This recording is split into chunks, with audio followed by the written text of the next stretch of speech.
Making a single Patek Philippe watch dial can take hundreds of hours, involving between 50 and 200 separate operations. And it often starts with this, a simple disc of brass. In the world of extreme luxury, time isn't just measured, it's invested. And for Patek Philippe, one of the undisputed kings of watchmaking, that investment is almost beyond belief.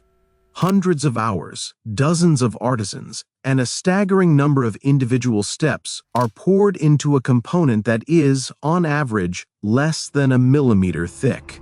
In this video, we're going inside the secretive world of Patek Philippe to see the fanatical journey that transforms raw metal into a masterpiece and helps justify a legendary price tag.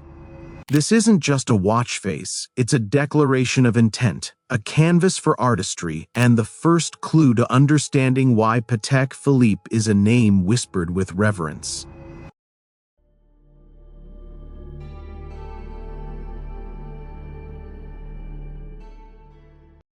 Before a single gear turns or a hand is set, the first thing you see on a watch is its dial. It's the face, the identity, the initial handshake.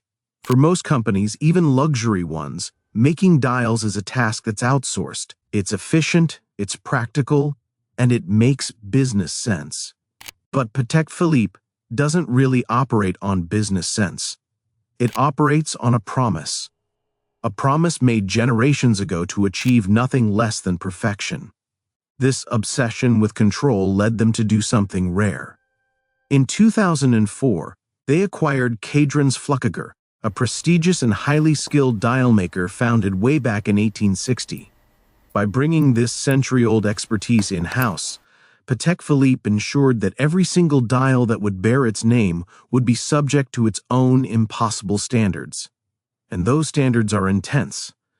While there isn't an exact official figure, it's known that a huge number of dials that enter the production process will never be deemed worthy of a Patek Philippe watch. Many, which would be considered perfect by almost any other measure, are rejected. This reveals a philosophy that borders on the fanatical. It's a world where perfect is the baseline, not the goal. To understand this philosophy, you have to understand the dial's journey, a process that can take 3 to 4 months and blends ancestral tradition with bleeding-edge technology.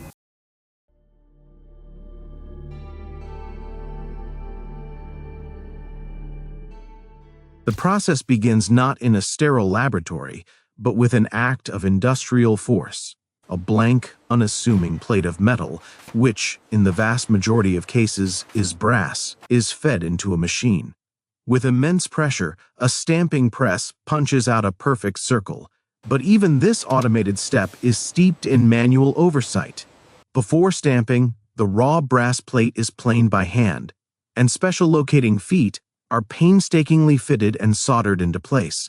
These tiny posts on the back of the dial are what will eventually anchor it to the watch's intricate movement. From the very first move, the human touch is non-negotiable. This humble brass disc is now a blank canvas. It holds no value, no story. But within its metallic structure lies the potential for greatness. Once stamped, the blank travels to high-tech CNC machines.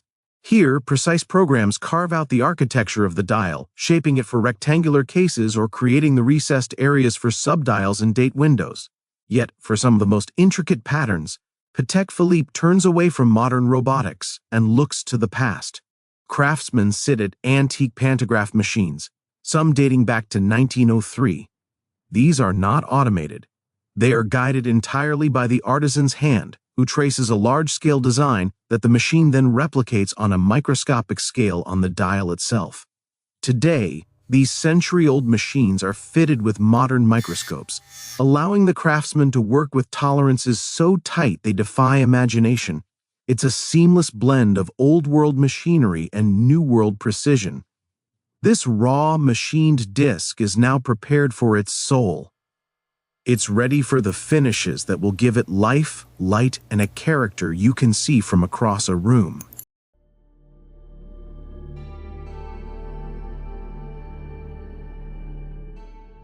This is where the real alchemy begins. The dial enters a series of workshops where it will undergo as many as 200 distinct operations, each one building upon the last. We can't show you all of them, but let's explore the core disciplines that define Patek's mastery. First, the art of texture. A Patek Philippe dial is famous for the way it plays with light, and this is no accident. Techniques like the iconic sunburst finish are applied with breathtaking skill.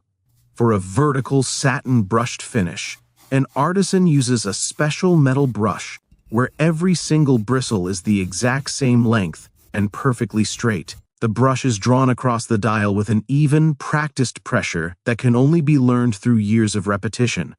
A single misplaced bristle or a moment's hesitation would ruin the piece. Another technique is sandblasting. The dial is placed in a machine and blasted with a mixture of crushed rock and water. This intense process creates a delicate, finely grained surface with a soft, matte texture that absorbs light, providing a stark and beautiful contrast to polished elements that come later. But perhaps the most revered of all surface treatments is guilloche. Here, there are no computers, no electricity. An artisan sits at a rose engine lathe, a complex mechanical device they power and guide entirely by hand. By simultaneously turning two cranks, the craftsman guides a sharp chisel to carve intricate, repetitive geometric patterns directly into the metal. Straight-line engines create patterns like the meticulous de Paris hobnail, while rose engines produce mesmerizing circular and wave-like motifs. The grooves are just a few tenths of a millimeter thick, yet they create a depth and dynamism that feels almost alive. This isn't just a decorative pattern, it's mechanical art, and the artisans who master it are becoming increasingly rare.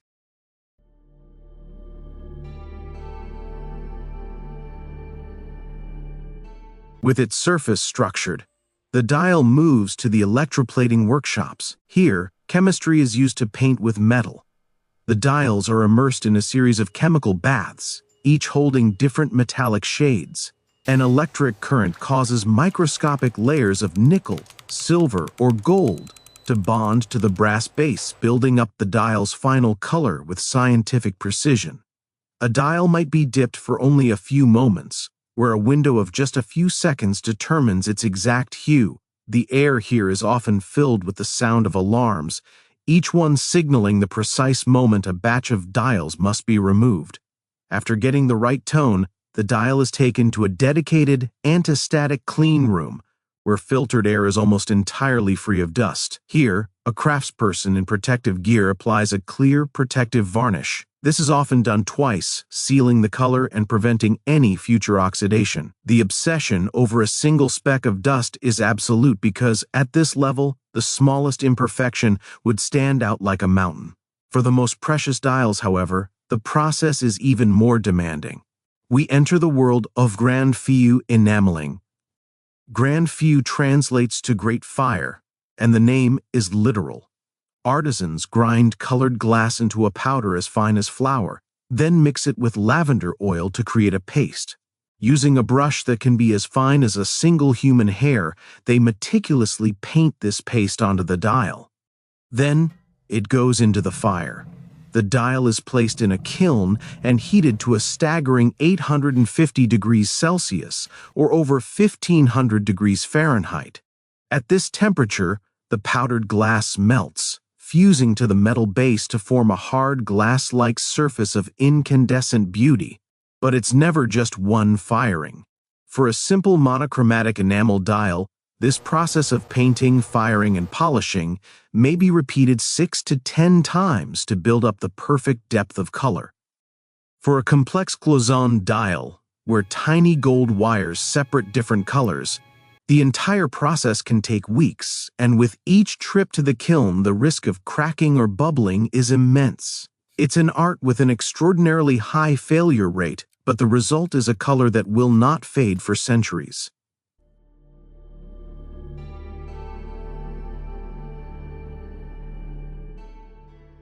The dial is now a work of art, polished, colored, and finished. but it's useless without its markings. This next stage, known as decalque or transfer printing, is one of the most delicate operations in the entire sequence. Inside another clean room, an operator uses a soft, bulbous silicone pad to lift ink from an engraved steel plate. With a surgeon's steadiness, they press the pad onto the dial, transferring the ink for the numerals, minute track, and the legendary Patek Philippe logo. The pressure has to be perfect. Too little, and the marking is incomplete. Too much, and the ink bleeds, ruining the dial. The process is often repeated multiple times for different colors, and between each application, the dial is gently heated to dry the ink. Now for the final flourish. On many Patek Philippe watches, the hour markers aren't printed, but are solid 18-karat gold appliques set by hand. Just creating one of these tiny gold markers can involve over 100 steps, from stamping to facing with diamond-cutting tools. An artisan sits at a bench, tweezers in hand. The finished dial, a product of months of work, lies before them. One by one, they pick up the impossibly small gold markers and place their feet into microscopic pilot holes on the dial's surface. These holes are so small they're often more easily felt with a fingertip than seen with the naked eye. With each marker in place, the artisan takes extreme care not to scratch the pristine surface. Once all markers are positioned, the dial is carefully turned over. Using a handheld high-speed diamond grinding wheel, the artisan rivets the feet, folding them flat against the back of the dial to lock them permanently in place. This is the point of no return. A single slip of the hand could destroy everything.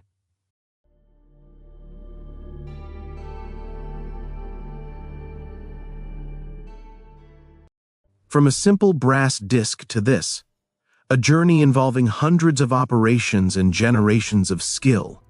This is a testament to a philosophy that says the human eye is the final judge, that tradition is the bedrock of innovation, and that no amount of time is too much in the pursuit of perfection.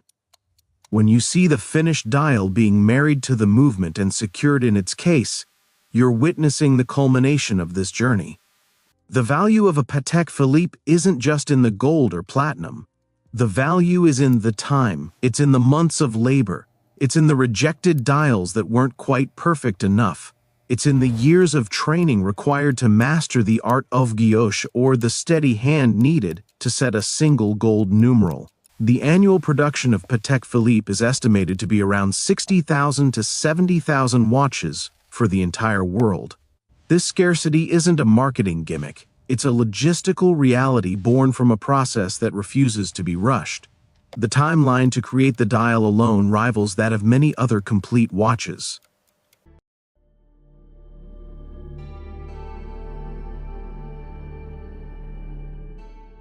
When you look at a Patek Philippe watch, you aren't just checking the time, you are looking through a crystal at a story of fire, of pressure, of microscopic precision, and of unwavering human dedication.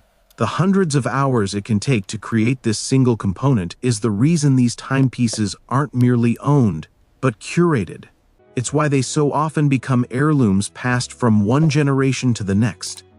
The dial is the first thing you see, and it's the last word in a conversation about quality. It's more than a component, it's a masterpiece in its own right. And that is why it is worth every single second. If you believe that true luxury is found in craftsmanship and dedication, subscribe for more stories that go behind the price tag to reveal the incredible work within. Thank you for watching.